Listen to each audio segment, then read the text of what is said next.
It's a high drive, center field. Beer leans back. This game is turned upside down. Pujols sends one in the air.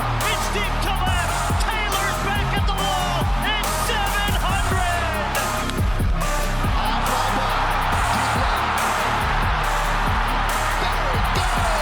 Soaring into history. Fastball hit to left. It is long gone. Hello and welcome to Swing for Contact, episode 6. Spring training has started. There's injury news, contract extensions, all kinds of stuff going on with the rules and people saying this and that about what they like and don't like. They're probably going to get a few different takes on this 3-person show today. I'm joined by my 2 Rangers co-hosts above my head. Aiden, how you doing today? Pretty good. Noah? In the middle of Fantastic. Perfect. You were watching Hayden. So spring started. This is probably y'all have said this is like the first time y'all have watched games in spring training, right? Yeah. Pretty much. Usually I haven't had a means to watch the games though, but I feel that because normally it's like we're in baseball season. I'm coaching, you guys are playing. There's things going on. Like I don't remember. I haven't watched spring through high school at all. I didn't watch spring until I got to college, so I totally get that. Spring is a time where it's like everyone's overreacting to every little thing, I feel like most of the time. Like from the Astros perspective, Forrest Whitley got to pitch the other day and everyone's like, oh, this is a big deal. And I'm like, it's not that big of a deal. Like, hope he does well, but let's calm down. For you guys, like Justin Foskew's gotten off to a really hot start too, right? very good start. So since y'all been watching some games, No, I'll let you go first here because I think you kind of maybe have the hot take of the podcast on this. Your pitch clock view so far in spring. Okay, so I might come off as an idiot, and you know what? I do that a lot anyway, so I don't really care. I thought I'd like the pitch clock ruling because, when the A's came to Arlington last year on like a Tuesday, I think. It was just like a weekday game, boring, both teams suck. It was in the summer, and regretted buying the ticket because the game took like almost 3-4 hours. It was so long. And so I figured, you know what, I'll probably like this pitch clock rule. It'll speed up things and blah, blah, blah, blah, blah. But so far, and I know it's still new and it'll probably change, but I just feel like it's made things like too rushed, if you will. And it's just like, it gives me a lot of anxiety because I'm like, man, this pitcher doesn't pitch a ball, it's going to be a ball. Or if the batter doesn't step into the box, it's going to be a strike on him. And you saw that who were the Red Sox playing? He could have hit like a walk-off hit, and he got a third called strike on him because he didn't get in the batter's box soon enough. So I think if we're going to have this, we need to have like a standard for it because I feel like it's all over the place. And yes, it's still very new. But yeah, that's just my take on it. I think it's kind of agitating too that people want the game to go faster. I can see why people want to, but it's just like if you don't want to watch the whole game, don't watch the whole game. You know what I mean? So it's my hot take. That's your hot take, Aiden? Yeah. I really like the pitch clock. I do think they could add a couple seconds on there. I think that right now it seems bad. But a lot of these guys are just starting to get used to it. I mean, if you watch Correa today, he completely forgot the pitch clock. He did. It was pretty funny.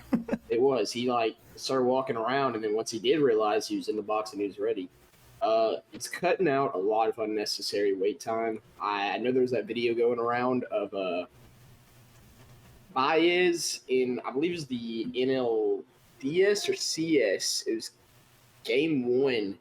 It took him like 7 Jose Altuve inside the park home runs to throw a singular pitch. Right, which is probably the most extreme. It was very extreme. But yeah, I mean, that definitely is not a thing anymore. Ridiculous. I feel like they're going to get used to it. There was also that post on the minor leagues last year, how they were having about 1-2 infractions a game, but once the season started, going and they started getting used to it, it was cut down a whole lot, and I really feel like the players will have it cut down. I also don't think that they're they're going to be like strict on keeping it how it is. Like they're going to listen to the feedback from the players because the players will tell them what they feel is right. And I really feel like for this to work out perfectly, the MLB has to listen to them. They got to go back and forth, and they got to find a perfect time and like a way to just make it work. Sure. And I think what you'll find is that as the season gets going, it might be one of those things where like there's a third party clock operator. Like I'm assuming it's an official. And it's going to be one of those things, I think, as the season kind of gets going where it's like, there might be like an extra second pause when the pitcher gets the ball before the clock starts ticking. Like it might still be the same time, but it just there might be the, the little extra delay to give that extra breathability in there. And like for me, I'm a big fan so far because I'm still getting the same content. I'm still getting the same swings. I'm just cutting down some of the dead time. The fact that I can watch a whole game in 2.5 hours pretty consistently. Like every game I've watched so far has been about that time. And, that shaves 30 minutes even with some of the high scoring games like that. The Rangers game the other day that went, it was like 12-7 or 12-5 or something like that. And like even that game was like a 3-hour game. Like it didn't go like super long. So that kind of stuff I'm a big fan of. If we can get the same amount of content, the same amount of pitches, the same amount of whatever, but just a little bit faster dead time, I'm about it. So far I've enjoyed it. Maybe that's just the I'm getting older and I want things to be a little bit quicker and I'm grumpy mode of me. But I don't want it to be like cutting down the content. I don't want it to be cutting down the at bats. I just want it to take away some of the dead fish time going on. And then another thing that I thought was interesting, I was going to be paying attention to the shift stuff. So like, there's been a lot of comments about like bringing the left fielder around and like still having the third infielder on one side, which I think that's going to be a very niche situation. That's going to be like, runner on third with 2 outs in the ninth, and this guy's a hard shift pull hitter. We're going to bring the left fielder over because regardless, either a fly out or a single is going to score him anyway, or a double in the gap is going to score to the guy from second, so we can play the ground ball advantage. I don't think you'll see that but a handful of times all year, if at all. But there have been a few times where you've seen like the second baseman or the shortstop right on top of second base, right on top of those edges of the shift, and still be able to like range to one side or the other and make plays. But there hasn't been the guy that's been like shuffling over yet. You haven't seen that part happen, I don't think. What's the take on the shift so far? I'm loving the shift. A lot of these games that we're watching, they are spring training, so you're getting worse guys out there pitching. There's probably more hits, more runs that are going to be scored in the regular season games, but you're seeing so many more hits go through. I feel like I've watched, especially, of course, I've been watching the Rangers games more than I've watched any other games, and I mean they're getting gaps that they weren't getting at all last year. Especially Seager got a couple, Simeon's been getting a couple more. It's really comforting to see a ball hit hard up the middle, not being out 98% of the time. And I feel like that's what it was last year. You couldn't hit a ball up the middle if they had a shift on you. And it's definitely been cut down a bit. And I love that personally. Yeah, I mean, he pretty much summed it up, especially with like Corey Seager. I mean, last year he was kind of looking more like a right-handed batter than a left-handed batter with all those oppo hits, and so just to have right field being opened up again for him is going to allow him to be that much better. But I've been watching the Ranger games too, and there's just a lot more hits, like Aiden said, and that might be with the pitchers and it being spring training, but yeah, it's really nice to see a ball get hit in between, short and third, or a ball get hit in between first and second. And I think we're going to get to see a lot of more like defensive highlights too from it, which I really enjoy because I like a lot of defense. So yeah, I think I love it. And for my sanity on MLB The Show 23, I'm going to be so glad it's gone. I'm going to be so glad it's gone. So fair enough. I think, that's a good point about the defensive stuff too. Like, allowing guys like a Lindor to just like really show what he can do from the shortstop spot, or a Miggy Rojas, who's now probably going to see every day at shortstop for the Dodgers. Because, unfortunately, there's going to be injuries in the game, and spring training isn't immune to it. And there's been a couple that have already been announced. And, the big one that kind of probably has the most impact so far is the Gavin Lux injury. Did either of you guys see that video? I did. Yes, it was terrible. Man, non-contact injuries are rough. Yeah, dude. They're never fun. It looked like he was trying to, I believe, dodge it was either the throw from third or the ball that was hit. I couldn't see the angle that good. And I mean, he planted that foot and it gave. Yeah, whenever you see a knee go that way, like I've coaching enough games and watching enough games, like I had a pretty good feeling right away that it was ACL tear, which sucks. You never want to see that. And then, I think that does. The good news for the Dodgers is that from an organizational standpoint, you're a very deep organization who like does a lot of minor league team and MLB team depth. And so like you bring in Miggy Rojas in the offseason, and a lot of people were like, why are you bringing in Miggy Rojas? That's kind of a strange addition, but okay, whatever. Now it's a genius move, because now it's like, well, at least we still have a guy who's a shortstop that can fill in and go be that guy. You're probably going to see Chris Taylor at second full time, and I guess for the time being, you're going to see Miggy Rowe over at short. But it wouldn't surprise me if they go and try to sign like maybe like a DD or maybe Profar. Maybe. I don't know. I think, Hopefully hopefully DD had been signed.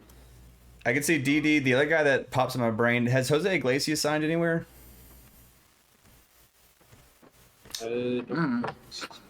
Because he was with the Rockies last year, and he would be a guy that I think could fit in and be a bottom part of that lineup and play a good shortstop defense probably, and just kind of plug and play and roll if they needed to sign another person. I don't know with the WBC, if those guys are playing WBC, that might be kind of a weird like love triangle, I guess, between those teams and those players trying to figure out what they're going to do. Some other notable injury stuff that's come out so far in camp. The Joe Musgrove foot, toe in the weight room. What was that? He dropped a kettlebell is the story. Listen, man, like I've been in a weight room with a lot of teenagers with coaching, and never have I had like an athlete, one of those teenagers, because sometimes you're coaching non-athletes, let's be honest, but like I don't think I've ever had an athlete drop like a weight or a kettlebell or a dumbbell on their foot. It wasn't a weight, but he did drop the powerlifting mat on Chase Golden's foot. Easy dropping last names. Oh, my bad. We dropped it. We dropped the powerlift, or not the what did I say before? You know the mats we had under the squat, like bars? Yeah. We were moving those, and someone dropped it on Chase's foot, and I mean, it broke his toe. Like, he was out. So I remember him breaking his toe. I was not at that incident. You weren't there? No, I was not there for this. Bad. I remember it being Jace. a thing for a long time. But again, it was probably a non-athlete person who caused the issue. So I'm just saying, like, listen, I'm not saying Joe Musgrove is like lying here, that there's a better story here. I'm just saying, like, you're a professional athlete and you're dropped a kettlebell. Like, I don't know, man. Like, this just seems kind of janky to me. Maybe he was going heavy, man. Maybe it was a really heavy kettlebell and it slipped out. He got sweaty on his hands. Like, I could see a world where it happens. I don't know. Like, that just seems kind of weird. But I think a lot of us. Oh, my bad. No, you're good. Go ahead. I think a lot of us got hurt in that weight room, and you didn't know about it, like, from stuff. Because I can count numerous times someone dropped a 10-pound weight on my foot, and I just didn't say anything because. Yeah, but you didn't break your toe. Like, yeah, I didn't break my toe. I was also like taking care of injuries too. Like I was our de facto trainer for 3 years. I don't know. It just seems kind of weird to me. And the Aroldis Chapman situation with the I fell and have stitches like in my lip, and like my arm is numb. Like I don't know, man. I don't know. Like that just seems like there's something else going on here. And it might be one of those things where these teams are trying to get like phantom IL stints early. Like, go ahead and just, hey, we're gonna take some innings off of Joe Musgrove on the front end. We're gonna take some appearances off of Aroldis on the front end, and maybe that gives Joe a fresher arm come June, right, where he's not pitching for a month, and he just, the goal is to still get him the same amount of starts, but now he's fresher in the summer. I don't know, but phantom IL stints are not a fake thing. They happen. And this might be just one of those early phantom IL stint things. So Another, in my opinion, big injury, the Glasnow injury. Oh yeah. It's big deal for him to be coming back, and now he's going to be out for a bit, I've heard, with that oblique injury, and that's just not good. Like, Rays were kind of counting on him to be back this year. They went out and got another pitcher to help with that rotation. It's already a strong rotation with Glasnow coming back. Then they got Eflin, who, if the Rays see something in him, we all need to see something in him, I guess. And just, I don't know, man. I don't know how this affects where we've all ranked the Rays. I've already got them lower, I believe. I don't remember where y'all put them, but this could hurt them. Yeah, it definitely could. And like, they still have McClanahan, they still have Jeffrey Springs, and Eflin. So like, to me, they still have potentially 3 guys that they can run out there every 5th day and feel good about it. But Glasnow is like, hey, this now solidifies them as like one of the better rotations in baseball. And so an oblique strain is normally kind of a chronic thing. Like, it could be an issue kind of long standing, and so hopefully that goes away pretty quick for him. You never want to see a guy that talented not be able to pitch, because he's really fun to watch. Yeah. So I kind of wanted to ask who most has impressed y'all this spring training? Like, I know it's not the biggest sample sizes, but like, who have y'all watched and thought, dang, this guy is looking pretty good right now, even though it is just spring training? Sure. Tell you what, Noah, you go real quick, and Dang. Okay. you haven't been on the mic for a second. I've got it in my head, but I've got it in my head. I'd say obviously Foscue. I mean, I already know he's a stud. I think we were talking about in the group chat, or even last episode maybe. They got to find a spot for him. I really hope he can maybe transition to that left field spot, because even in Double-A last year, just rakes, man. He just rakes, and he's a good defender. And I know I've got a little Ranger bias, but Nathan Eovaldi the other day, man, just like, I know it was only 2 innings pitched, but his stuff looks nasty so far. I do say I'm keeping my eye on, is it Volpe? Volpe? I don't know. I think it's Volpe. Volpe? Yeah, see who gets that Yankees shortstop spot this year. I like seeing guys from farm systems come up and be the starter. So let's see if he can maybe beat IKF out of that spot. Yeah, So that's what I'm keeping my eye on. between Oswaldo, Anthony Volpe, and who's the other guy? Who's the other young guy that was getting some action? Because there's 3. I forgot.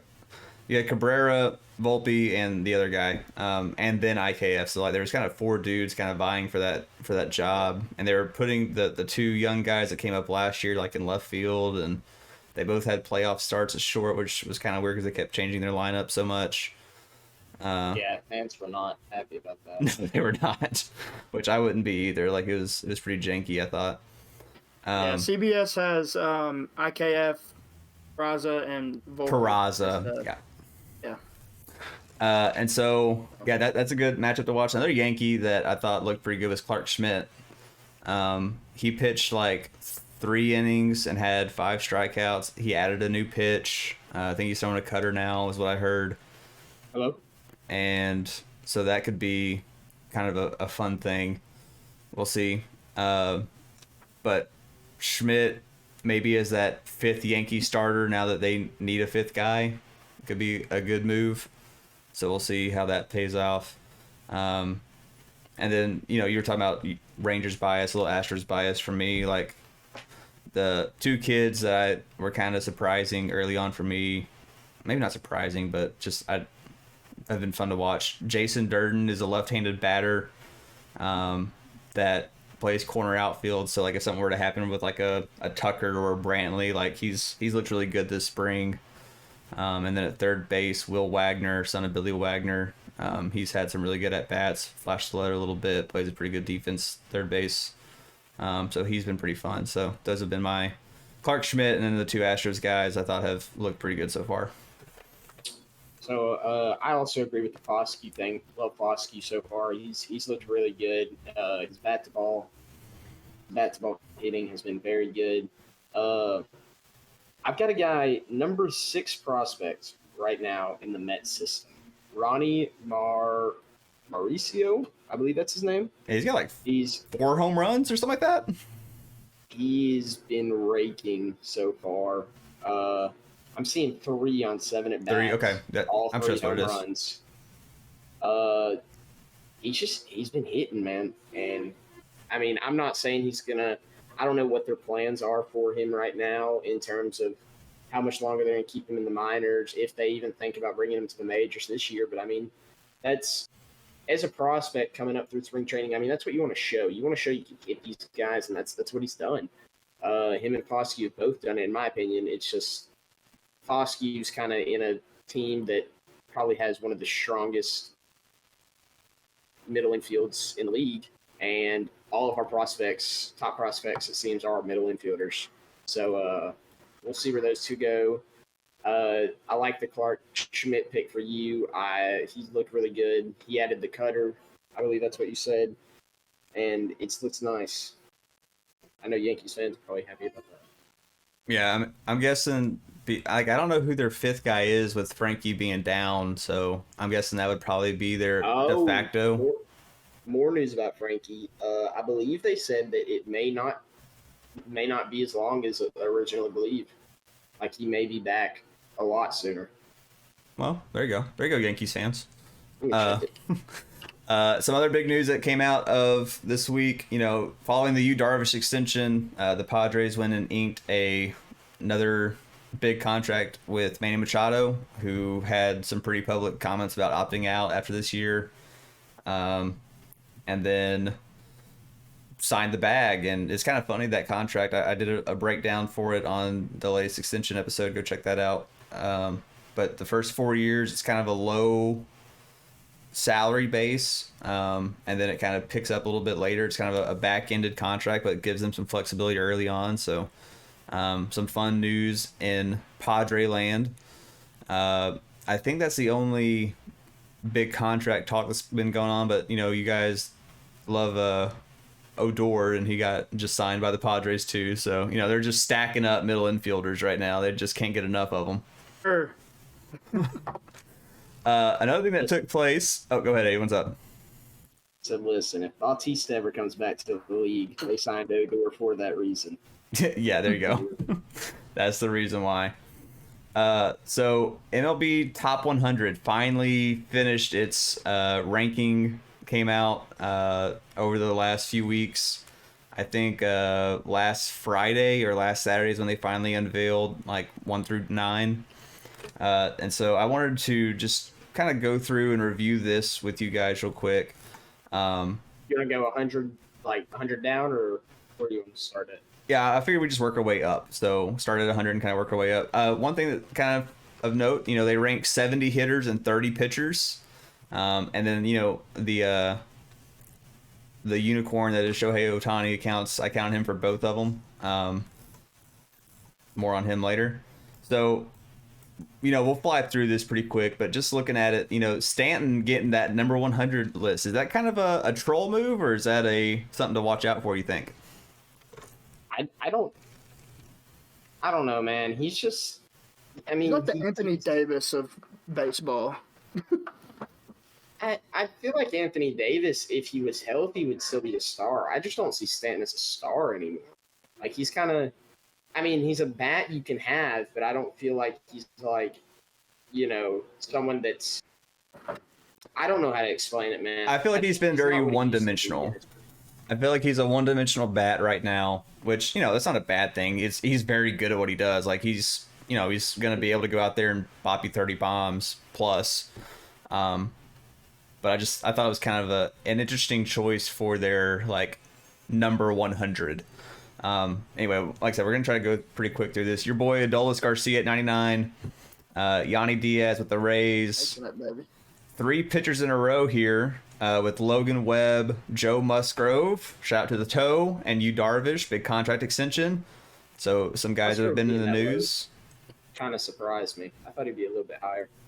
Well, the top 100 is a competitive group, man. Like, you gotta be a good ball player.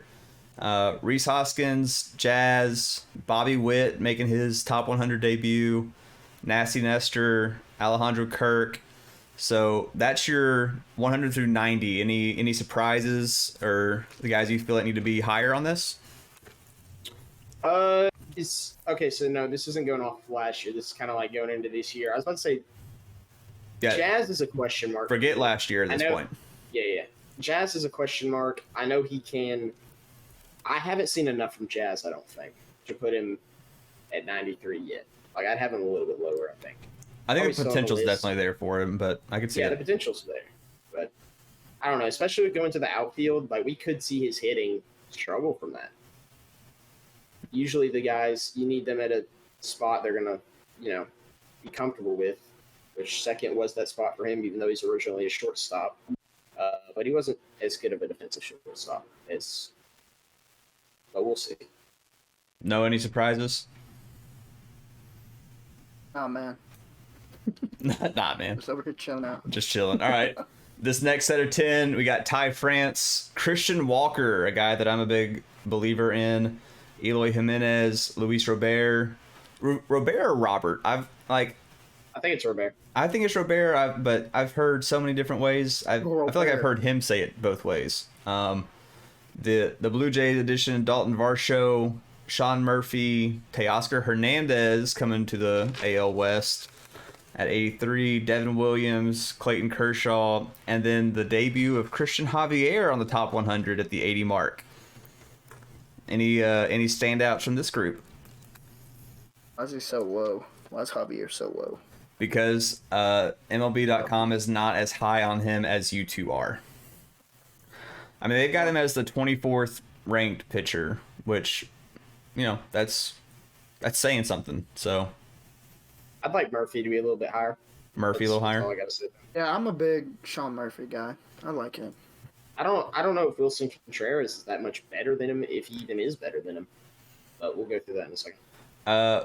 Well, this next group has a guy that we all three like in Nathaniel Lowe. I kind of not as high on Christian Walker as I kind of am on Nathaniel Lowe, but like Christian Walker, I think is a guy that's very undervalued, underrated over at first. So shout out to him making the top 100 here. I'd like to see him maybe jump up a couple spots going forward. This next set, Aaron Nola from the Phillies, Tommy Edman, Brandon Woodruff, Shane Bieber, Matt Chapman, probably the best third base free agent of this next class. Anthony Rizzo, Wilson Contreras flipping teams to the Cardinals, who had some, I think, interesting statements about that. Tim Anderson, Cedric Mullins, and then Nathaniel Lowe coming in at number 70. What's the take? Of course, I think Lowe should be higher. Of course you do. Than Luis Arias and a couple more on that list, but I'm not going to go deep into that so we can get through all this. No, anything? Pretty much. He said. Yeah, I agree. I mean, they've got Lowe as the 51st best bat on this, so I get it, but he probably could be a little bit higher. I think he probably just loses points for the fact that it's a first base bias, right? This isn't just a hitting perspective. This is a all things perspective from their ranking. So, I could see him being a few points higher, but we'll see. I do think the Luis Arias talk is probably worthy of it, though. This next group, Zach Gallen, who I have as a dark horse Cy Young guy. It should be higher. Shane McClanahan, we just mentioned him from the Rays. Luis Castillo getting a full season over in Seattle. Stephen Kwan, a guy that came out of absolutely nowhere last year to finish in the Rookie of the Year voting, makes his debut at 66. Quadzilla Spencer Strider over in Atlanta. World Series MVP Jeremy Pena, Luis Arias, Randy Arozarena, Starling Marte, switch hitting center fielder who's been in the news like crazy, Brian Reynolds. This group has some names right here. Now we're starting to get into some thick of it. What's the first outlook on these guys? Zach Gallen and Spencer Strider, I feel like should be a bit higher. They're both Cy Young candidates. Spencer Strider, he's really dang good if you watch him play, but so is Zach Gallen. I just like them higher, man. I just feel like there's some guys that would take on this list. Yeah. Hot take: are we really gonna say Wander Franco's better than Pena? Yes, I will. I think Wander Franco has a higher ceiling than Jeremy Pena. I think Pena played a little bit better this past year than Wander. But I think the pedigree that Wander has is going to get him a little bit higher ranked preseason on lists like this. So, I get it. But you also saw what Pena can do in the playoffs and kind of the clutch factor he does bring. But I think it's fair where Pena is and where Franco are right now. I get why. This next group, closing in on the top 50, Willy Adames over with Milwaukee. Probably going to get a lot more time to shine there. The guy we just talked about, Wander Franco. Alex Manoah with the Blue Jays. And then Framber Valdez with the Astros. Your strikeout leader from last year in the American League, Dylan Cease. Brandon Nimmo. Rookie of the Year winner, Michael Harris II. A pair of relievers with Clase and Diaz. And then a guy that I think is always a little underrated, Julio Urias. Do we think that Alex Manoah is better than Zach Gallen or Spencer Strider? I personally don't. I currently would not put Manoah ahead of those guys. I concur. I honestly probably I don't mind Manoah on this list. I think him at 57 is a bit of a reach. I'd probably put him in that. I'd probably put that group of Bieber, Woodruff, Javier, Kershaw, maybe all above him. I'd put him maybe in that same kind of category. But yeah, Manoah getting a lot of love from MLB Top 100. Good for him.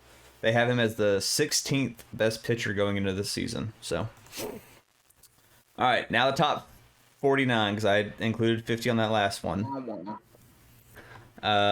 So this group, some fun names. We got George Springer, who's probably moving to right field for the Blue Jays. Will be a good move for him. Byron Buxton, who, if he's healthy, can be an MVP kind of guy, but what are you going to get from him?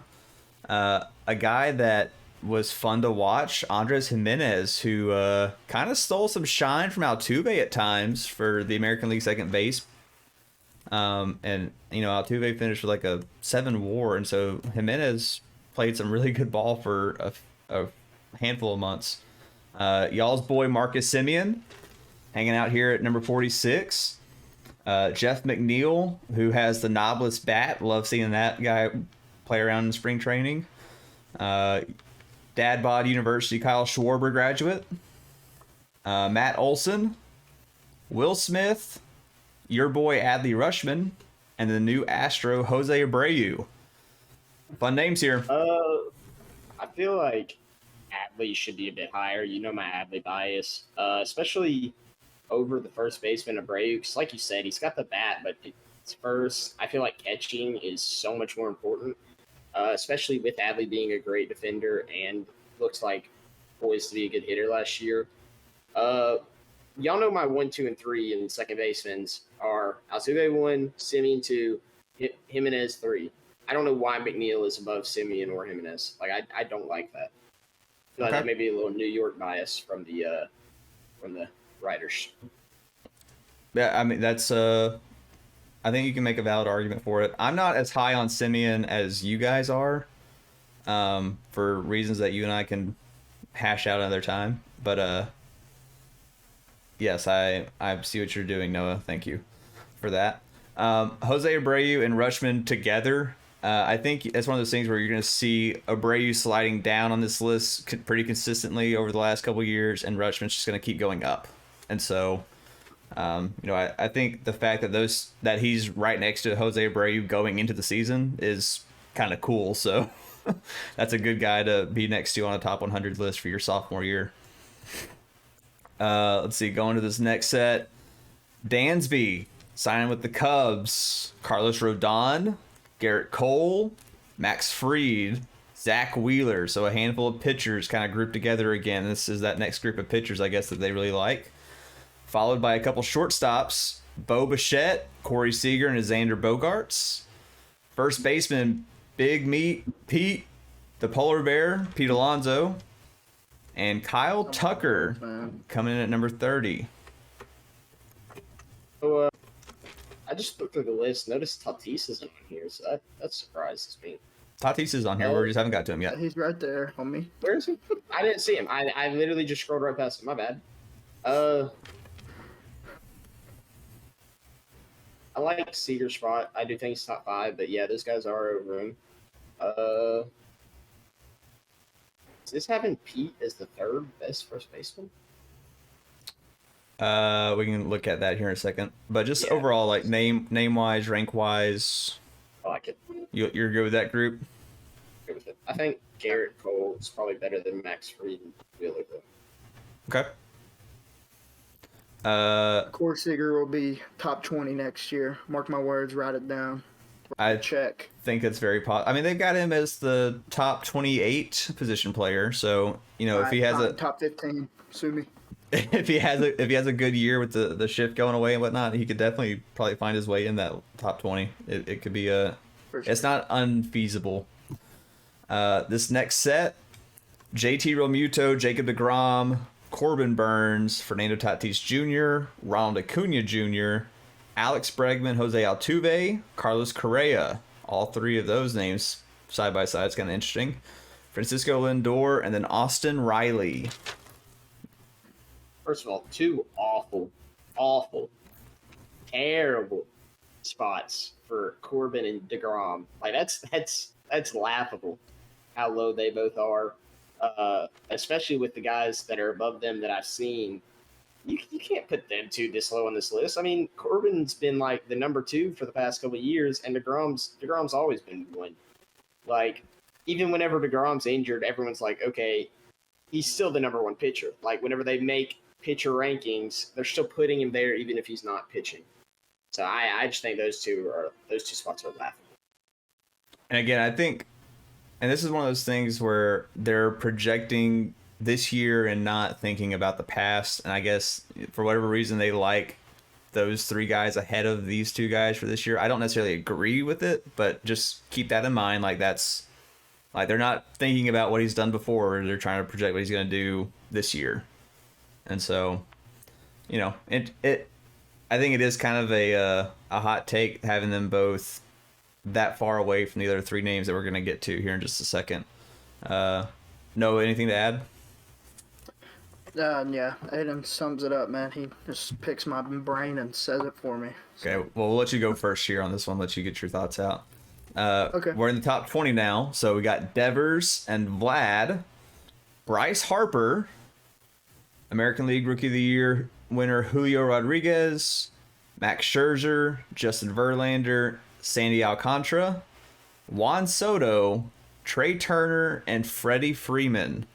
Noah, you're on the clock. I don't know if it's just because I'm a big Vladdy fan, but I like him over Freddie Freeman. I love Freddie Freeman, by the way, but I would just be personal bias over Freddie Freeman. But everything else, I mean, pretty tight, pretty good, I guess. I mean, probably what I'd say too. So, yeah, I think it's good. I think I just have Vladdy over Freddie Freeman for me. So. Aiden, I'm assuming you're dropping the two old men down on this list. I'm dropping them down, and I think DeGrom and Burns are both better than Alcantara. I also think that, I mean, I don't know if this is a hot take or not. I think Riley's worse than Bregman at third. Like, I don't have Riley in my top 5. Raphael, he's in a good spot, I guess. If I moved him at all, he'd probably be a little bit higher. It really hurts me seeing Juan Soto not in the top 10 because I think he is he's got the potential to be a top 10 player, but I really don't know if I could move anyone down from the top 10. I feel that. I mean, Soto, from an offensive standpoint, is probably one of the top 8 bats in the league, and then it's just a matter of, okay, how much of a liability are you willing to give up with him with the glove? Hey, that's a Gold Glove finalist, man. yeah, I'm well aware. And then finally, we get to our top 10, really our top 9 here. Jordan, Jose Ramirez, Paul Goldschmidt, Nolan Arenado, big extension Manny Machado, Gold Glove all-arounder Mookie Betts, the greatest player of the generation in America, Mike Trout, Aaron Judge, home run king in the American League now, and the unicorn himself, Shohei Ohtani. Top 9. What's the thought? Is that a hot take to say that Machado is worse than Goldschmidt and Arenado? He may be better than Goldschmidt, but I think Arenado is better than Manny. I think Manny is so high on this list because they have some recency bias with him after coming off like a 7-WAR season on Fangraphs. I think their projections might be a little too high because he just had his greatest offensive season of his career. More on that in the extended episode if you want to go check that out. And I would agree that I do like Arenado and Goldschmidt more than I do Manny when it comes to maybe the all-around presence of it. Machado's going to give you Gold Glove level defense, but Arenado, I think, was better. So I don't disagree with that at all. What about the top 3? Trout, Judge, Ohtani, Noah. What do you think about that? I mean, Trout's better than Aaron Judge, guys. Like, come on. I know he was hurt, but I know this might be a prediction for this season, but if Trout stays healthy, he's obviously number 2, if we're not going off of last year. But I guess you got to give Aaron Judge that spot for what he did last year. But, yeah, I have Mike Trout over Aaron Judge. So, my biggest thing with, injuries is, with DeGrom, you're guessing if it's going to be an injury and guessing what's going to happen to him. Trout, we know what's going to happen to him. He has a bad back. And, we know he's never going to play as many games as he can because of that back. And if Judge keeps it up, of course he's not going to hit 60 home runs again, but he plays great defense in the outfield. He has a great bat. With Trout missing those games, I could definitely see Judge above Trout. Yeah, from a prediction standpoint of the year, I get why Judge is ahead of Trout, but I do think from an overall talent perspective, Trout is Trout is definitely better. Still the better player, but Judge is going to have more production because of where he's at in his career versus Trout. Well, we're no arguments on number 1. So yeah, and then Ohtani is Ohtani, and the value he brings as a pitcher and as a hitter, obviously, is going to get him to the number 1 on this list. To me, Ohtani's probably a top 10 bat, and he's probably a top 10 pitcher. So just from a value perspective alone, you're getting him at the number 1 spot. I don't think there's anyone that would disagree with that at this point in baseball. So after seeing the MLB Top 100, we've kind of gone through and, obviously you're taking DeGrom and Burns and moving them up some. You're mention some of the guys that you would drop down, but overall, as far as this list goes, do you think the MVP is in the top 10 of this list right now? NL, no. NL, Who no. do you have for NL? AL, I don't remember the name. Soto or Tatis. Actually, no longer. Tatis is going to be out for a bit. I got Soto. So, no. No, what about you?